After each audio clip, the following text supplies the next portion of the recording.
отваря. Днес ще отваряме мистери бокс на Сандър и Стела. Окей, нека ви почнем да паднем.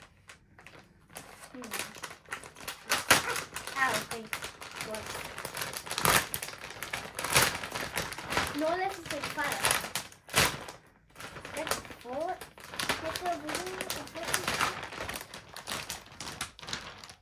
Това? О, не, да. Това знам какво е. Това са татуировки. Татуировки, където може да си избереш. Добре, давай. Следващото.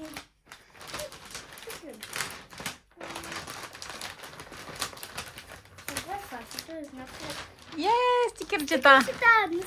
Стела? О, супер път. Има и черешки. Черешки? Да. Уау, много яко. Уау. Айде, давай нататък. Сандър и Стела, да.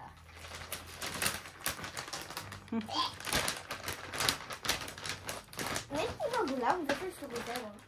О, какво е това? Това е за... Я, покажи го да. За да...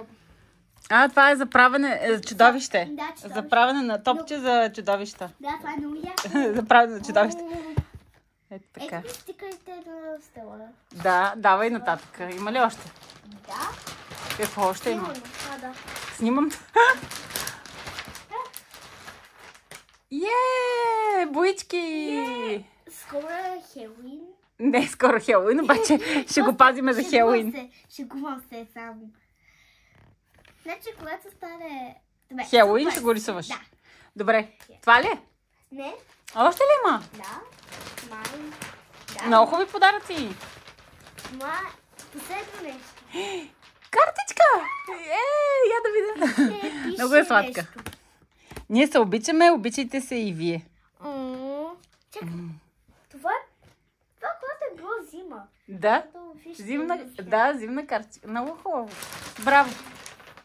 Да, няма нищо. Добре, да покажи го така и кажи чао на всички. Чао!